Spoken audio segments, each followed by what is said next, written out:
हाँ जी बच्चों, हम क्या कर रहे हैं सीए फाइनल में एफआर में क्या स्टार्ट कर रहे हैं अब। इंडेस 41 किस चीज़ का है? एग्रीकल्चर का। इसका नाम क्या है? एग्रीकल्चर। इंडेस 41 एग्रीकल्चर। अब आप इसका मतलब ये किसान की फीलिंग मत लेना कि ये स्टैंडर्ड तो किसानों के लिए, इंडिया में तो कोई मतलब बात है ही नहीं।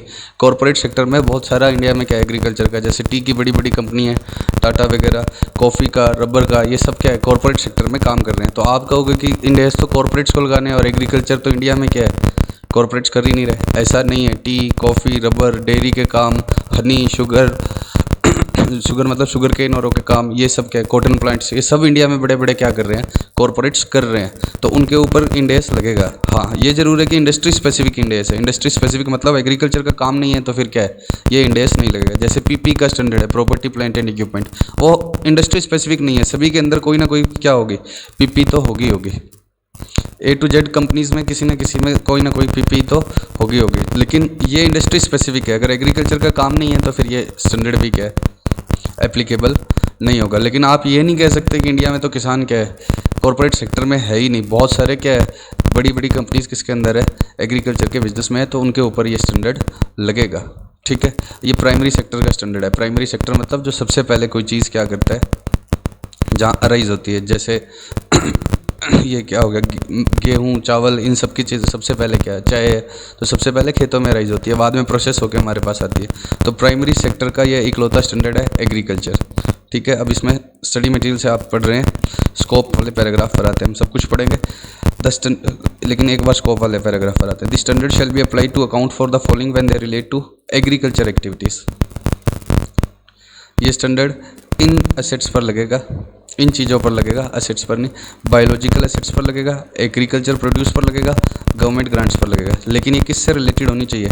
एग्रीकल्चरल एक्टिविटीज़ से क्या होनी चाहिए रिलेटेड। ये किससे रिलेटेड होनी चाहिए? एग्रीकल्चरल एक्टिविटीज़ से। सर बायोलॉजिकल एसेट्स क्या होता है, एग्रीकल्चर प्रोड्यूस क्या होता है, at the time of harvest भी लिखा है इसके आगे, गवर्नमेंट ग्रांट्स, ये सब बातें हम एक एक करके करेंगे। पहले मैं सिर्फ स्कोप की बात कर रहा हूँ कि किन पर लगेगा किन पर नहीं लगेगा। किन पर नहीं लगेगा ये तो हम बाद में बात करेंगे, पहले हम क्या बात करते हैं किन पर लगेगा। तो ये लगेगा तीन चीज़ों पर, बायोलॉजिकल एसेट पर, agricultural produce at the time of harvest और इनसे रिलेटेड गवर्नमेंट ग्रांट्स पर। एक एक करके धीरे धीरे करके इनको समझना स्टार्ट करते हैं।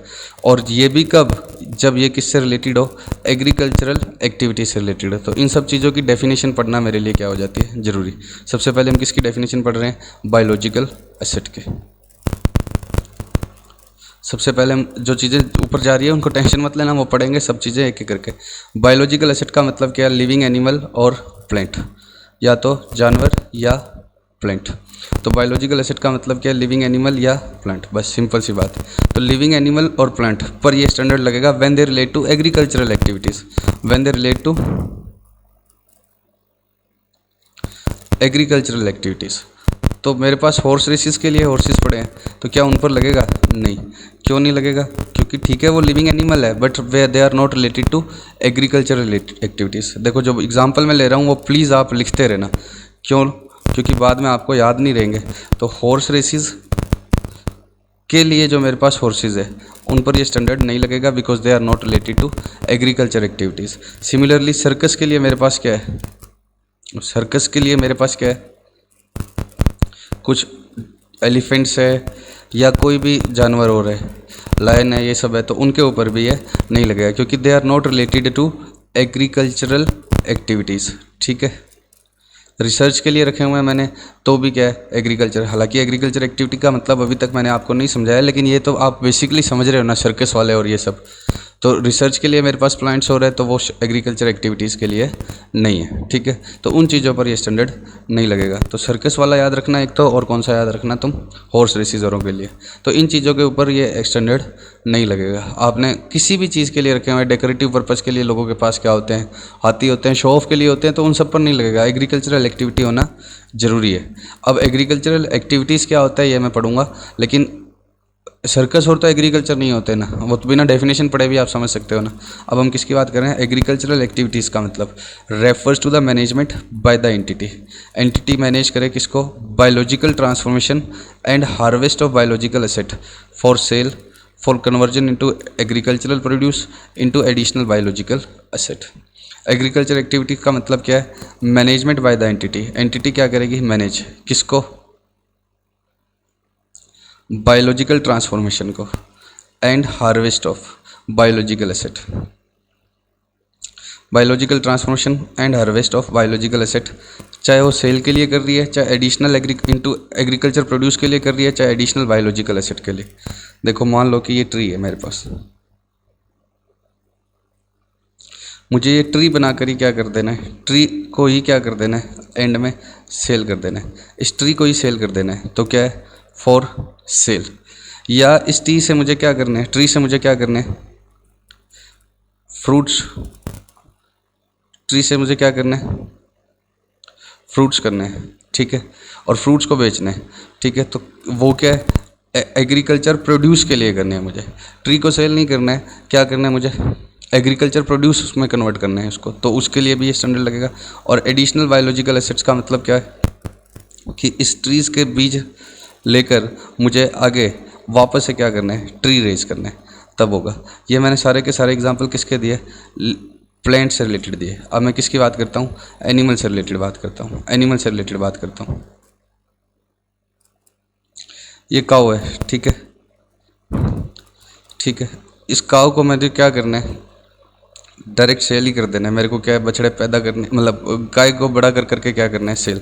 मैंने गाय खरीदी और आगे क्या करना है? गाय को ही सेल कर देना है। या इससे मिल्क रेस करके करना है, या काउ डंग बेचना है, तो वो क्या हो गया? Agriculture produce. और एडिशनल बायोलॉजिकल एसेट मतलब गाय से आगे मुझे क्या करना है? बछड़े पैदा करके बेचने। बछड़े मतलब समझते हो, काफ सेल करने।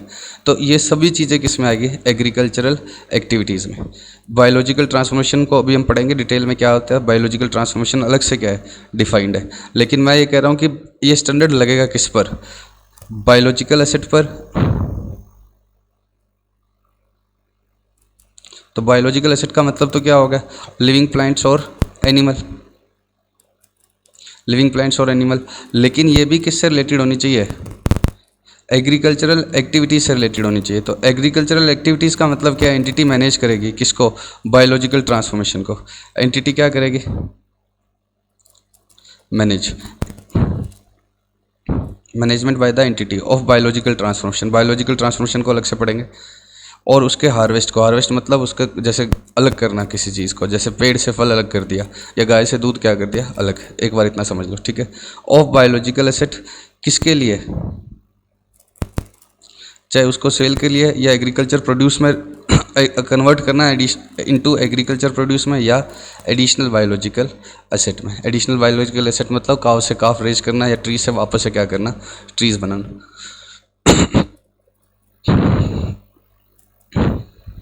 अब ये मैंने मेज़ या वीट की खेती करी हुई है, ठीक है।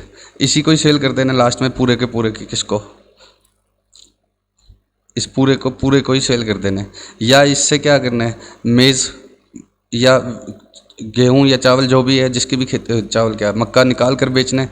चाहे मैं इसको पूरे को सेल कर दूं बायोलॉजिकल एसेट को, चाहे इसको एग्रीकल्चर प्रोड्यूस में कन्वर्ट करके सेल करूं, या इससे एडिशनल बायोलॉजिकल एसेट करूं, सब इसमें आएगा।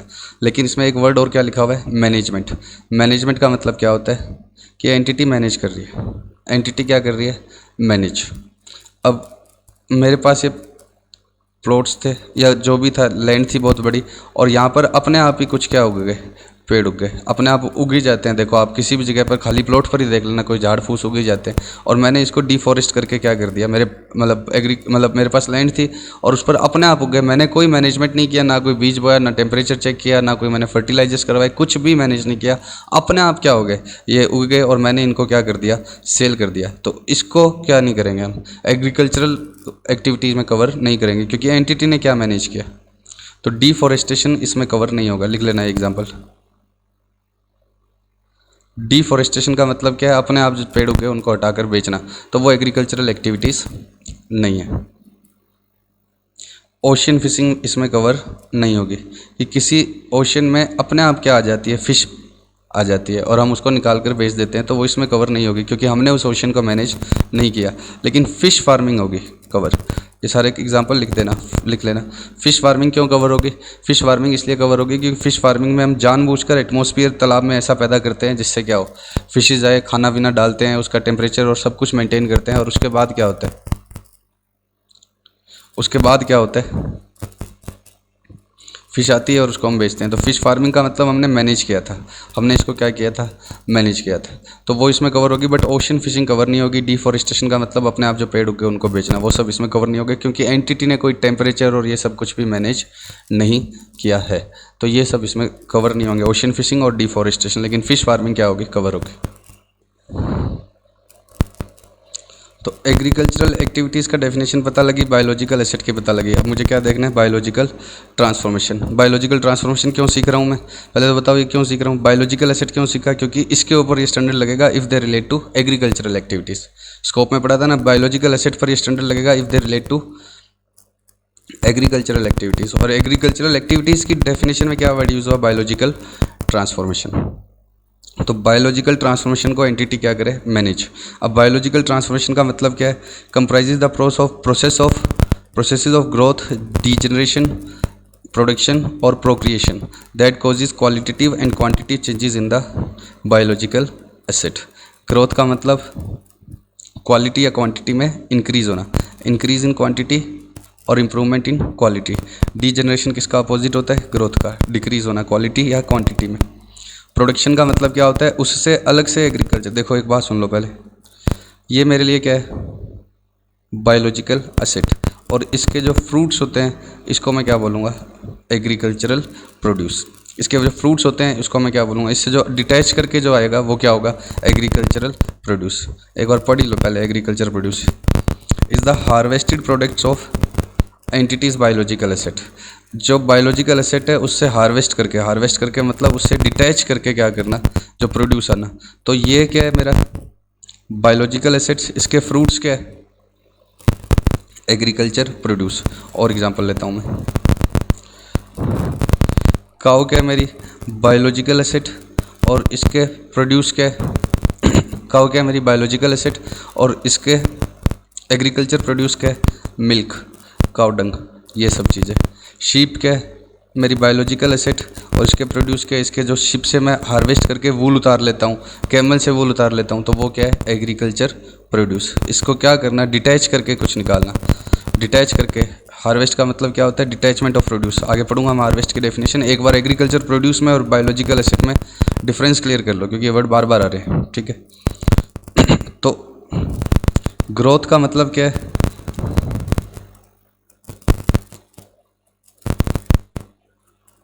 ग्रोथ का मतलब क्या है, क्वांटिटी में या क्वालिटी में इंप्रूवमेंट होना, एनिमल और प्लांट मतलब बायोलॉजिकल एसेट की। डीजनरेशन एग्जैक्टली इसका क्या है, अपोजिट। और प्रोडक्शन का मतलब क्या है, प्रोडक्शन का मतलब है एग्रीकल्चर प्रोड्यूस लाना, ठीक है। और प्रोक्रिएशन का मतलब क्या है, creation of additional living animal और plants, creation of living additional living animal और प्लांट, ठीक है। तो ये मेरी फसल उगी हुई है, ये बढ़ रही है, अच्छी क्वालिटी, मैच्योर हो रही है, धीरे धीरे पक रही है, राइप हो रही है, तो इसको राइपनिंग और इस प्रोसेस को हम क्या बोलेंगे, ग्रोथ, ठीक है। पेड़ है, धीरे धीरे क्या हो रहा है, बड़ा हो रहा है, इसकी क्वालिटी क्या हो रही है, इंक्रीज़, फसल से और फसल उगती जा रही है, तो ये सब क्या है, ग्रोथ। इधर क्वांटिटी इंक्रीज़ हो रही है, क्वालिटी इंक्रीज़ हो रही है, राइप हो रही है, इधर इसकी क्वालिटी क्या हो रही है, इंक्रीज़। अब ये फसल के बेकार हो गई तो वो क्या होगी, डीजनरेशन।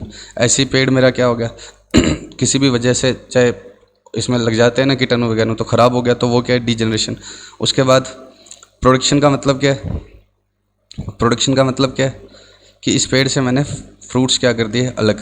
गाय से दूध क्या कर दिया, हार्वेस्ट मतलब अलग कर दिया। शिप से वूल क्या कर दी, अलग।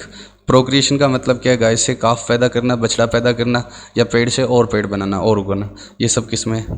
तो ग्रोथ डीजनरेशन, ग्रोथ डीजनरेशन एक दूसरे के अपोजिट है, प्रोडक्शन और प्रोक्रिएशन। सर डीजनरेशन का क्या मैनेजमेंट होगा, ऊपर लिखा ना बायोलॉजिकल ट्रांसफॉर्मेशन का मैनेजमेंट करना, तो डीजनरेशन का क्या मैनेजमेंट होगा, भाई ये नहीं होना चाहिए, इसको हम डीजनरेशन को कम से कम करने के लिए मैनेज तो करेंगे ही ना, कि डीजनरेशन भी मैनेज ना हो, ठीक है। तो मैनेज करने का मतलब ये नहीं है कि हम डीजनरेशन हो इसलिए मैनेज करें, डीजनरेशन ना हो इसलिए मैनेज करें।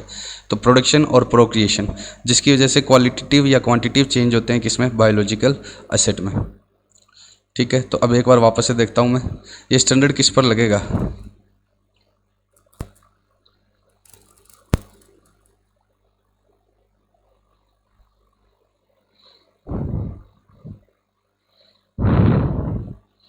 बायोलॉजिकल एसेट्स पर लगेगा। बायोलॉजिकल एसेट का मतलब क्या होगा, प्लांट और एनिमल, प्लांट और एनिमल। एग्रीकल्चर प्रोड्यूस पर लगेगा, इस पॉइंट को बाद में देखता हूँ। Eight the point of harvest को थोड़ी देर में देखता हूँ। किस पर लगेगा?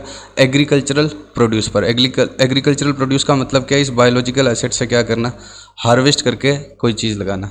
हार्वेस्ट करके मतलब उससे डिटैच करके। और गवर्नमेंट ग्रांट्स पर भी लगेगा। गवर्नमेंट ग्रांट्स भी किससे रिलेटेड होनी चाहिए? Agricultural activities. अब मुझे प्लांट खरीदने के लिए ग्रांट मिली तो इसके ऊपर ये स्टैंडर्ड नहीं लगेगा, क्योंकि वो एग्रीकल्चर एक्टिविटीज़ के थोड़ी है, उसके लिए अलग से स्टैंडर्ड है गवर्नमेंट ग्रांट का, वो हम बाद में पढ़ेंगे, ठीक है। लेकिन गवर्नमेंट ग्रांट्स पर एग्रीकल्चर रिलेटेड एक्टिविटीज से रिलेटेड अगर गवर्नमेंट ग्रांट्स मिलेगी तो यहीं पर ही आएगा, ठीक है। और बायोलॉजिकल एसेट भी किससे रिलेटेड होनी चाहिए? एग्रीकल्चरल एक्टिविटीज़ से। अब एग्रीकल्चरल एक्टिविटीज़ में क्या क्या आएगा देखो। मैनेजमेंट होना चाहिए bye the entity of the biological transformation. Biological transformation में क्या क्या वर्ड हो गए? ग्रोथ, डीजेनरेशन, प्रोडक्शन और प्रोक्रिएशन, ठीक है। 2 पी है और एक जीडीपी, ठीक है। अब अब ये ऐसे फालतू तरीके से जीडीपी और इससे नहीं होता, आपको अच्छे स्टूडेंट्स हो, आपको याद करना होगा अच्छे से, ठीक है। ग्रोथ, डीजनरेशन, प्रोडक्शन और प्रोक्रिएशन, इन सब को क्या करना? इन सब की प्रोसेसेस को क्या बोलते हैं? बायोलॉजिकल ट्रांसफॉर्मेशन, जिसकी वजह से क्वालिटी या क्वांटिटी में चेंज होता है बायोलॉजिकल एसेट की। ग्रोथ का मतलब पेड़ और अच्छा बनता जा रहा है। डीजनरेशन का मतलब पेड़ की क्वालिटी ख़राब हो गई तो उसको ख़राब और ज़्यादा ना हो मैनेज करना, कि जितना हिस्सा ख़राब हुआ है वो आगे सारे पेड़ को इन्फेक्टेड ना कर दे, इसलिए हटाना, ठीक है। प्लांटेशन को सही रखना और ये सब। सिमिलरली लिविंग एनिमल्स में गाय अच्छी बन रही है, गाय बीमार होगी। प्रोडक्शन का मतलब उसके एग्रीकल्चर प्रोड्यूस को हार्वेस्ट करना। और प्रोक्रिएशन का मतलब एडिशनल एसेट बनाना। इन सब का मैनेजमेंट करना किसके लिए? चाहे तो इसको सेल करने के लिए, चाहे उससे एग्रीकल्चर प्रोड्यूस बनाने के लिए, चाहे एडिशनल बायोलॉजिकल, ये तो सारे इसमें कवर हो ही गए। ये एग्रीकल्चरल एक्टिविटीज़ है। बायोलॉजिकल एसेट का मतलब क्या है? लिविंग एनिमल और प्लांट।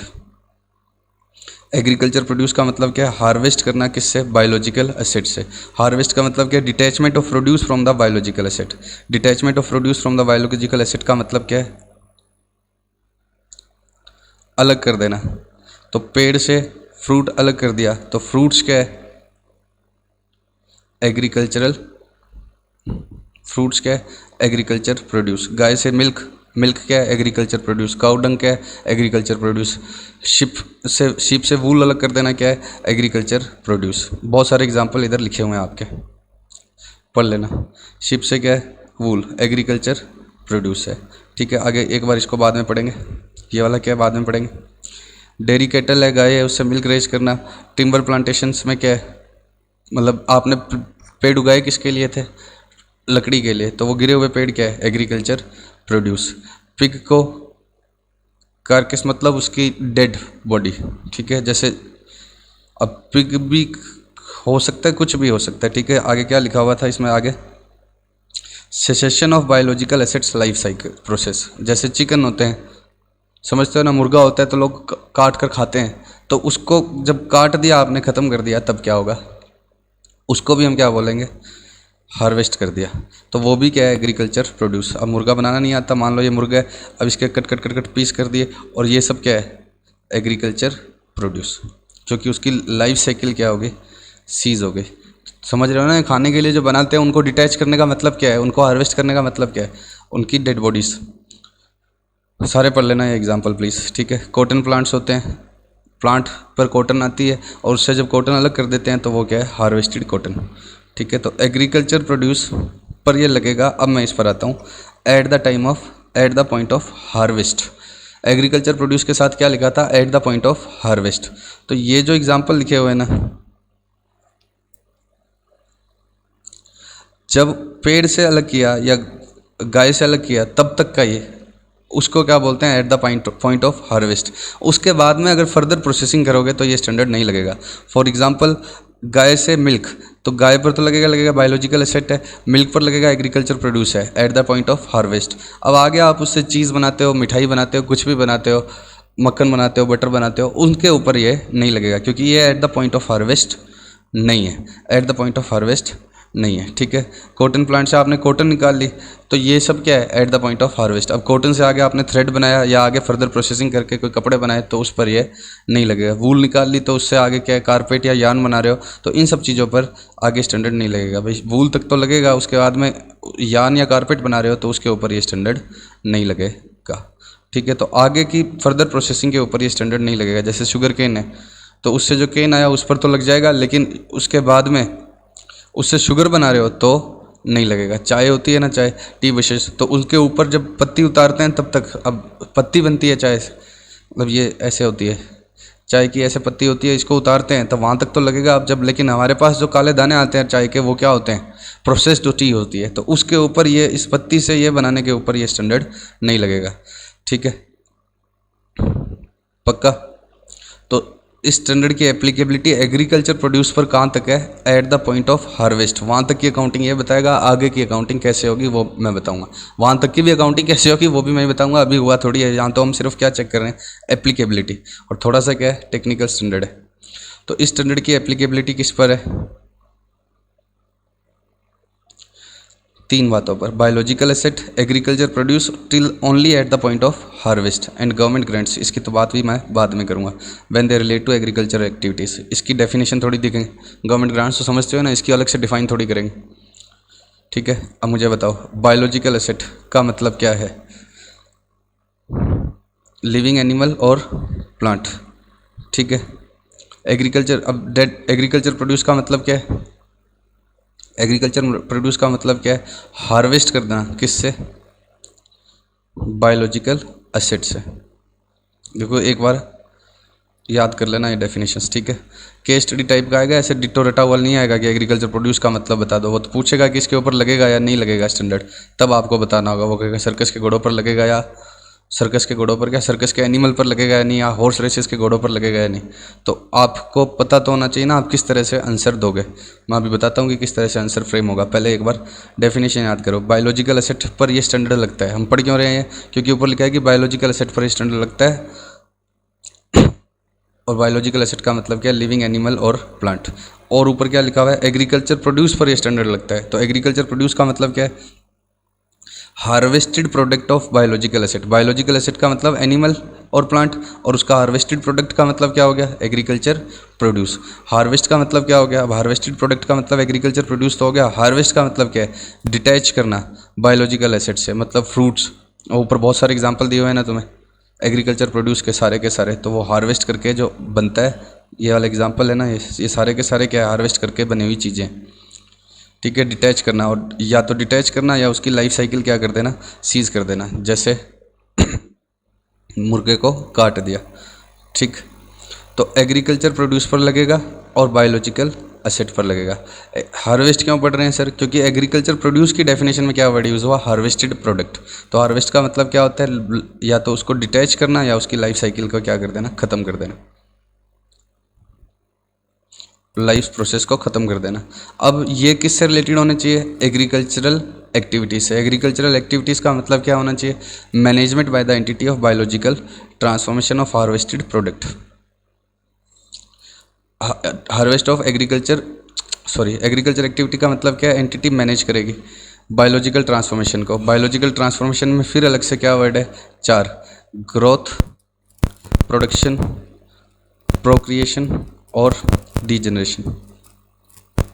ग्रोथ, डीजनरेशन, प्रोडक्शन और प्रोक्रिएशन, ठीक है, इन सब का, ठीक है। ग्रोथ का मतलब क्वालिटी में या क्वांटिटी में इंक्रीज होना। डीजनरेशन का मतलब अपोजिट ग्रोथ का। और प्रोडक्शन का मतलब क्या होता है, एग्रीकल्चर प्रोड्यूस बनाना। और प्रोक्रिएशन का मतलब क्या होता है, एडिशनल लिविंग एनिमल। सर तो ये तो एडिशनल लिविंग एनिमल है ही, और यहाँ पर भी तो इंक्रीज इन क्वांटिटी भी लिखा है, ऐसे नहीं। देखो ये फसल है, ये उगती जा रही है, तो ये तो क्या है, इंक्रीज इन क्वांटिटी। ये क्या है, इंक्रीज इन क्वांटिटी। लेकिन अब ये तो यहाँ पर ये तो उगेगी। देखो मैंने बीज बोए हुए हैं इनके अंदर, तो ये तो सारी उगेगी। कल इतनी थी, आज ये और होगी, तो ये क्या है, इंक्रीज इन क्वांटिटी। लेकिन मैं दूसरे फार्म पर यहाँ से बीज लेकर वापस से करता हूँ, तो उसको हम क्या बोलते हैं, प्रोक्रिएशन। ठीक है। और यहाँ पर खाली इंक्रीज इन क्वांटिटी वर्ड है या क्वालिटी भी है। और फसल पक रही है तो उसको मैं क्या बोलूँगा, ग्रोथ बोलूँगा, लेकिन क्या नहीं बोलूँगा, प्रोक्रिएशन नहीं बोलूँगा। गाय बड़ी हो रही है तो मैं उसको क्या बोलूँगा, ग्रोथ, लेकिन प्रोक्रिएशन नहीं बोलूँगा। प्रोक्रिएशन का मतलब काफ अराइज करना। अब वापस से जो बातें इसमें स्टडी मटेरियल में लिखी नहीं हुई है लेकिन एएस का पार्ट है अब ये, तो वो एएस के अंदर लिखी हुई है एक्चुअल में। इंड AS 41 का जब इंस्टीट्यूट का टेक्स्ट पढ़ोगे तो उसमें लिखी हुई है, उसमें बाकायदा ये एग्जांपल लिखे हुए हैं, इसलिए मैं कह रहा हूँ कि आप लिख लेना। कौन से मैनेजमेंट के लिए क्या एग्जांपल उसने लिखा हुआ है। डिफॉरेस्टेशन क्या नहीं है, डिफॉरेस्टेशन एग्रीकल्चरल एक्टिविटीज़ नहीं है, क्योंकि इसमें कोई मैनेजमेंट नहीं होता। अपने आप जो पेड़ उग जाते हैं उनको हम क्या करते हैं, काटते हैं, तो उसको हम क्या बोलते हैं, डिफॉरेस्टेशन। और मैंने आपको क्या बोला, ओशियन फिशिंग क्या नहीं है, एग्रीकल्चरल एक्टिविटीज़ नहीं है। अपने आप मछलियाँ जो पैदा हो गई है किसी ओशन में उसको निकालना एग्रीकल्चरल एक्टिविटीज़ नहीं है। लेकिन फ़िश फार्मिंग क्या है, एग्रीकल्चरल एक्टिविटी है।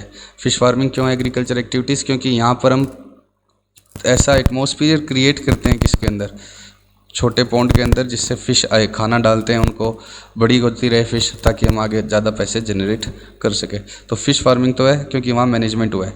टेम्परेचर और ये सब देखो किस जो होता है फार्मर्स मतलब फार्मिंग कंपनीज, वो टेम्परेचर, वाटर लेवल, पेस्टिसाइड्स, ये सब चीज़ें मैनेज करती है, तब एग्रीकल्चरल एक्टिविटी माना जाएंगे, क्योंकि मैनेजमेंट होना ज़रूरी है। अब मैंने ऊपर आपको क्या बोला था इसमें, भाई अगर क्वेश्चन आता है सर्कस, अब आपने रट तो लिया सर्कस वालों पर नहीं लगेगा या किस पर नहीं लगेगा, हॉर्स रेसेस आपने रखे हुए हैं, हॉर्स रेसेस के लिए जो हॉर्स लगे हुए हैं उन पर नहीं लगेगा। लेकिन आप रीज़न क्या दोगे, क्योंकि बायोलॉजिकल एसेट है, यस बायोलॉजिकल एसेट तो ही, लेकिन एएस क्यों नहीं लगेगा, क्योंकि they do not relate to agricultural activities, क्योंकि वो एग्रीकल्चरल एक्टिविटीज़ से रिलेटेड नहीं है। क्योंकि इसमें हम कोई एग्रीकल्चरल एक्टिविटीज़ का मैनेजमेंट कर रहे हैं क्या, घोड़े हमने आगे बायोलॉजिकल एसेट बेचने के लिए और इस सब कामों के लिए थोड़ी लिखा हुआ है। एग्रीकल्चर एक्टिविटीज़ में तो ये बातें आती, ठीक है, तो हमने इसके लिए थोड़ी रखे हुए हैं, हमने तो दौड़ने के लिए घोड़े रखे हुए हैं, ठीक है। अब ये fair value, cost to sell, bearer plant, ये सब चीज़ें कब आएगी, जब काम आएगी तब इनकी डेफिनेशन पढ़ेंगे। जैसे इनकम टैक्स में भी आप डेफिनेशन कब पढ़ते हो, जब क्या हो जाए, बोलो, जब उसकी ज़रूरत पड़े। जैसे कैपिटल एसेट की डेफिनेशन कौन सी है, 242 है, तो सेक्शन तो 2 है, लेकिन पढ़ते कब हो आप, जब कैपिटल गेन एड स्टार्ट होता है। तो बाकी की डेफिनेशन हम पढ़ेंगे जब जब हमें क्या पड़ेगी, ज़रूरत पड़ेगी। ये सब आगे अकाउंटिंग में आएगी काम, बेरर प्लांट की नहीं आएगी। ये सब चीज़ें डेफिनेशन किस में काम आएगी, अकाउंटिंग में। अब बेरर प्लांट क्यों लिखा डिफाइन है, वो पहले जब ज़रूरत पड़ेगी तब बात करते हैं। चलो अभी इसी की बात करते हैं, बेरर प्लांट की। Ind AS does not apply to, किन किन पर ये अप्लाई नहीं होगा, bearer plant related to agricultural activities पर। तो इंड AS किस पर अप्लाई नहीं होगा, बेरर प्लांट पर। तो अभी मैंने जो एग्जांपल दिए है वो सारी की सारी चीज़ें बायोलॉजिकल एसेट थी, वो सारी की सारी चीज़ें बायोलॉजिकल एसेट थी। लेकिन अगर वो बायोलॉजिकल एसेट क्या बन गई, बेरर प्लांट बन गई, तो उसके ऊपर इंड AS 16 लगेगा। जो आपने IPCC में PP वाला स्टैंडर्ड पढ़ा था ना, वो का वो इंड AS क्या लगेगा, 16 लगेगा, ना कि कौन सा लगेगा, 41। तो अब मेरे माइंड में क्या डाउट क्रिएट होता है, व्हाट इज़ बेरर प्लांट। अब हम पढ़ते हैं बेरर प्लांट की डेफिनेशन। तो बेरर प्लांट की डेफिनेशन क्यों दी गई है, कि उसके ऊपर ये स्टैंडर्ड लगेगा, नहीं, किस लिए दी गई है, उसके ऊपर ये स्टैंडर्ड नहीं लगेगा। बेरर प्लांट का मतलब living plant, only and only plant, ना कि एनिमल। तो ये बात जो हो रही है आगे किसकी नहीं हो रही है, एनिमल्स की नहीं हो रही है, यहाँ प्लांट की हो रही है। जो किस में यूज़ होता है, इज़ यूज्ड इन प्रोडक्शन और supply of agriculture produce, is expected to bear produce for more than one period, has a remote likelihood of being sold as agriculture produce except for incidental scrap sales. इन सबके बीच में and है, मतलब ये तीनों condition एक साथ पूरी होगी तब उसको हम क्या बोलेंगे, बेरर प्लांट। देखो क्या है, जिससे हम एग्रीकल्चर प्रोड्यूस रेज करेंगे, जिससे हम क्या रेज करेंगे, एग्रीकल्चर प्रोड्यूस रेज करेंगे। मैं एग्जांपल लेता हूँ, ये एक पेड़ है, ये 10 सालों तक, ये एक मैंगो ट्री है, 10 सालों तक इसके ऊपर मैंगो आएगा। और दूसरा एग्जांपल क्या ले रहा हूँ मैं, ये कोई एनुअल क्रॉप्स है, जैसे वीट, जैसे मेज़, ठीक है। इससे भी वीट आएगा, इसको हार्वेस्ट करेंगे तो क्या आएगा, वीट आ जाएगा, या मेज़ मतलब मक्का आ जाएगा, ठीक है। तो इससे भी एग्रीकल्चर प्रोड्यूस आएगा जब इसको अलग करेंगे, इसमें से जो निकलेगा उसको अलग करेंगे तो इससे भी एग्रीकल्चर प्रोड्यूस आएगा, और इस पेड़ से भी क्या आएगा, एग्रीकल्चर प्रोड्यूस। देखो ये जैसे गेहूं का पौधा होता है ना, उससे हमने क्या निकाल लेने, गेहूं निकाल लेने, वीट निकाल लेने, तो ये दोनों ही एग्रीकल्चर प्रोड्यूस के लिए। Is expected to bear produce for more than one period, एक से ज़्यादा साल तक क्या देंगे, प्रोड्यूस देंगे। ये पेड़ 10 सालों तक फल देता रहेगा, 15 सालों तक देता रहेगा, लेकिन ये जो पौधा होता है ना, ये ख़त्म हो जाता है, ये उतारते ही क्या हो जाता है, ख़त्म। अगली बार फिर से नई फसल उगती है, अगली बार फिर से क्या उगती है, नई फसल उगती है। ऐसा नहीं होता कि ये एक बार पौधा उगा दिया तो बार बार चलता रहेगा। तो ये वाली शर्तें अभी दोनों इसने पूरी कर दी, लेकिन इसने पूरी नहीं की। तो ये प्लांट तो है बट बेरर प्लांट नहीं है। Annual crops can never be held as bearer plant. Annual crops का मतलब जो एक साल से ज़्यादा चलेगी ही नहीं, एक साल के अंदर अंदर, मोर देन वन पीरियड। अब वन पीरियड पर खुद पे क्या है, कन्फ्यूज़न है कि पीरियड का मतलब यहाँ पर क्या है, कोई अभी क्लियरिटी नहीं है। तो आप अब ये ऐसे याद कर लो, मैं कुछ नहीं बता सकता कि मैं पीरियड का मतलब क्या मानूँ। क्वार्टरली रिपोर्टिंग में वन पीरियड का मतलब कुछ और हो जाएगा, एनुअल रिपोर्टिंग में क्या हो जाएगा, कुछ और। 1 ईयर नहीं लिखा हुआ, क्या लिखा हुआ है, 1 पीरियड। नेक्स्ट क्या है, has a remote likelihood of being sold as agriculture produce, has a remote likelihood of being sold as agriculture produce. अब ये मैंने पेड़ उगाया तो है, बट मैं इस पेड़ को ही बेच देने वाला हूँ। केस 1, मैं इस पेड़ को ही या इसको ही सेल कर दूंगा। और दूसरा क्या है, मैं सिर्फ एग्रीकल्चर प्रोड्यूस मतलब मैंगो सेल करूंगा, इसके फ्रूट सेल करूंगा, क्या नहीं सेल करूंगा, मैंगो ट्री सेल नहीं करूंगा। देखो कोई ना कोई तो ऐसा आदमी होता है ना जो प्लांट भी बेचता है। भाई एक नॉर्मल बिजनेस की बात करो, मैं किसकी बात नहीं कर रहा, एक बार एग्रीकल्चर की। आपके बिजनेस में क्या है, कोई प्लांट है, मैन्युफैक्चरिंग प्लांट है, आपने तो किसी से ख़रीदा है ना, आपने तो किसी से ख़रीदा है। तो जिसने बनाया है, जिसने एक्चुअल में प्लांट मैन्युफैक्चर किया है, उसके लिए तो वो प्लांट क्या है, बेचने के लिए है, आपके लिए बेचने के लिए नहीं है। तो बहुत सारी ऐसी भी कंपनीज हो सकती है, एंटिटीज़ हो सकती है जिन्होंने पेड़ को ही बेच देना है आगे, जिन्होंने आगे किसको बेच देना है, पेड़ को ही बेच देना है एग्रीकल्चर प्रोड्यूस के तौर पर। उनको क्या बेच देना है, पेड़ ही बेच देना है, किसके तौर पर, एग्रीकल्चर। हाँ, कुछ दूसरी एंटिटी होगी, जैसे मेरी बात सुनो, ये मैंने बहुत बड़ी लैंड खरीदी, यहाँ पर मैंने पेड़ रेस कर दिए, और आगे इनको पेड़ों को बेच देना है। मुझे इनके एग्रीकल्चर प्रोड्यूस निकाल कर नहीं बेचने, मुझे इनके एग्रीकल्चर प्रोड्यूस निकाल कर नहीं बेचने, मैं इन पेड़ों को ही बेच दूंगा, इस पूरे प्लांटेशन को सेल कर दूंगा। जो खरीदेगा वो एग्रीकल्चर एक्टिविटीज़ करेगा, इनके प्रोड्यूस को रेस करेगा। तो अगर मेरा इंटेंशन क्या है, इस पूरे पेड़ को ही बेचना तब ये इसमें बेरर प्लांट की डेफिनेशन पूरी नहीं करेगा। क्यों नहीं करेगा, क्योंकि बेरर प्लांट की डेफिनेशन का थर्ड पॉइंट क्या है, रिमोट लाइक्लीहुड, बहुत कम चांस है कि इसको एग्रीकल्चर प्रोड्यूस की तरह से सेल करूं। इसी को ही मैं एग्रीकल्चर प्रोड्यूस नहीं मान रहा। मेरे लिए सिर्फ ये पेड़ क्या है, इसको बेच फ्रूट्स सेल करने का है, ना कि क्या करने का है, इसको पूरे को ही सेल करने का है, ठीक है। Except for incidental scrap sale, last में तो देखो आप एसी भी, अपना प्लांट भी तो क्या कर देते हो, स्क्रैप हो जाता है तब बेच ही देते हो। तो लेकिन इसको पूरे को बेचने का नहीं है, इसके एग्रीकल्चर प्रोड्यूस निकाल कर आपको बेचने के, तब क्या मानेंगे, बेरर प्लांट। तो अब बेरर प्लांट की 3 डेफिनेशन बताओ। नंबर 1, एनुअल क्रॉप्स कभी बेरर प्लांट होगी या नहीं, मतलब जो क्रॉप्स एक बार उगाई और उसके बाद में उसको डिस्ट्रॉय करके दोबारा से आप क्या करना पड़ता है, दोबारा से रेज करना पड़ता है, वो नहीं होगी। बेरर प्लांट में क्या आएगा, एक ऐसा जिससे एग्रीकल्चर प्रोड्यूस आएंगे, जिससे हम क्या आएगा, एग्रीकल्चर प्रोड्यूस आएंगे। मैं इस चीज़ पर मैं अलग से बात कर लेता हूँ, जिस पर क्या आएंगे, एग्रीकल्चरल प्रोड्यूस आएंगे। दूसरी बात, वो एग्रीकल्चर प्रोड्यूस कितने पीरियड तक आएंगे, 1 से ज़्यादा साल तक, 1 से ज़्यादा साल तक। अब मेरे को कई बार ये, जैसे कुछ जो होते हैं ना ट्रीज़, उनके ये पार्ट भी सेल हो जाते हैं, ये पार्ट मतलब ये भी, और जो एग्रीकल्चर प्रोड्यूस है वो भी सेल हो जाते हैं। अब आपने कोई ट्रीज़ होगा, जैसे बैम्बो ट्रीज़ है, वो किसके लिए होता है, तना बेचने के लिए ही होता है, ठीक है। तो उसको और पूरे बैम्बो ट्रीज़ को ही आप सेल कर दोगे तो वो फिर क्या है, वो खुद ही एग्रीकल्चर प्रोड्यूस की तरह से आप है, ना कि किसके लिए, ना कि किसके लिए, उससे एग्रीकल्चर आएगा। इज़ यूज्ड इन प्रोडक्शन और सप्लाई ऑफ एग्रीकल्चर प्रोड्यूस, उसको एग्रीकल्चर प्रोड्यूस के लिए यूज़ करना है, ना कि किसके लिए, उसको ही बेच देने के लिए। अगर आपको पेड़ का तना ही बेच देना है तो वो बेरर प्लांट में नहीं आएगा। हाँ, स्क्रैप सेल के तौर पर बेचना है वो अलग बात है, ठीक है। उससे जो फ्रूट्स आएंगे, उससे जो भी प्रोड्यूस आएगा वो बेचना है, प्लस वो प्रोड्यूस 1 साल से ज़्यादा आएगा, और रिमोट लाइक्लीहुड है कि उसी को ही हम क्या मानते हैं, एग्रीकल्चर प्रोड्यूस की तरह से सेल करना है। ये बात अब जब पीपी करूँगा ना तब और अच्छे से समझ में आएगी कि इसको यहाँ से हटाकर किस में डाला गया, पीपी में। तो पीपी जैसी सी करेक्टरिस्टिक होती है इसकी, इसलिए हम इसको पीपी में डालते हैं। जब हम पीपी करेंगे तब आपको मैं इसका रीज़न अच्छे से बता पाऊँगा, ठीक है। तो अब मुझे बताओ कितनी चीज़ें होगी टोटल?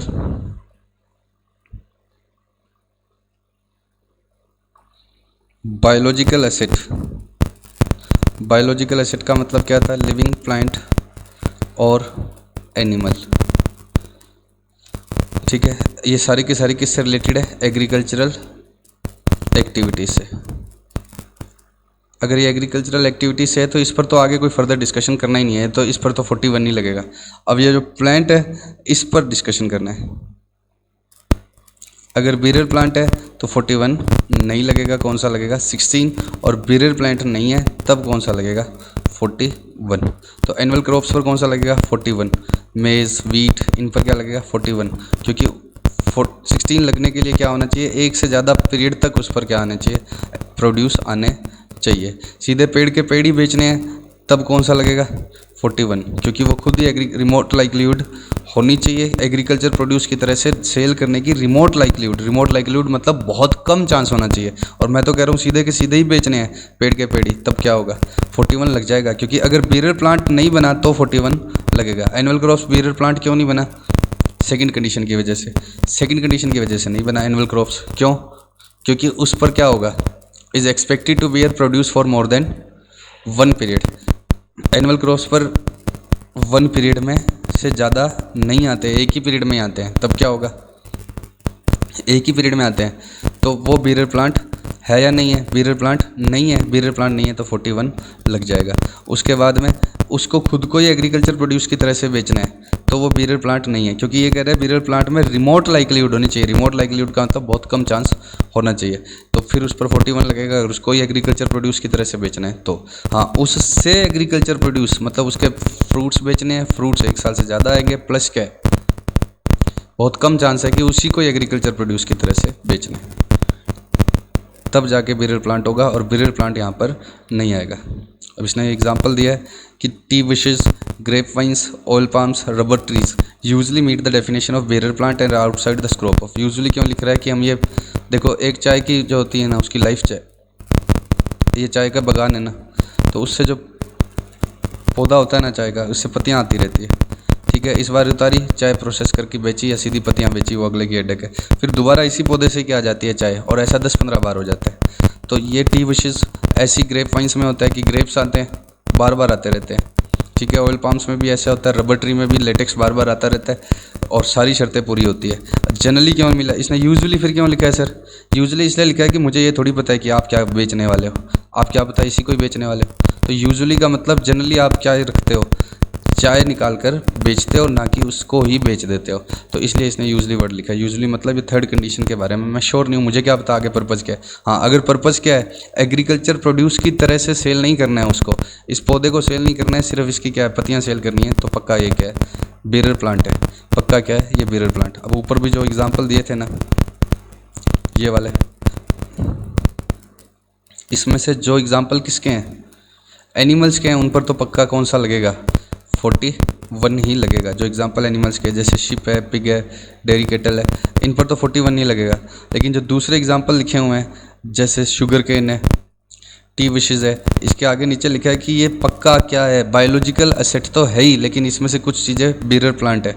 नीचे क्या लिखा है, टी विशेस और ये सब चीज़ें, ये बीरर प्लांट है, बायोलॉजिकल एसेट है, लेकिन फिर भी नहीं लगेगा।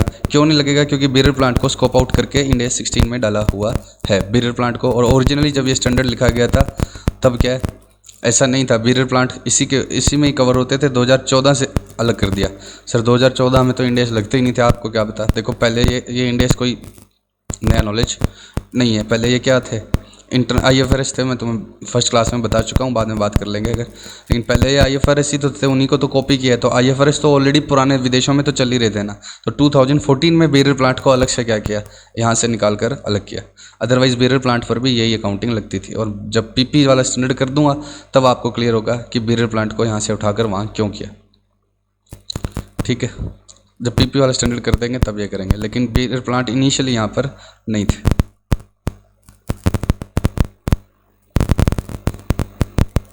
ABC limited grows vines, vines मतलब जिससे अंगूर पैदा होगा।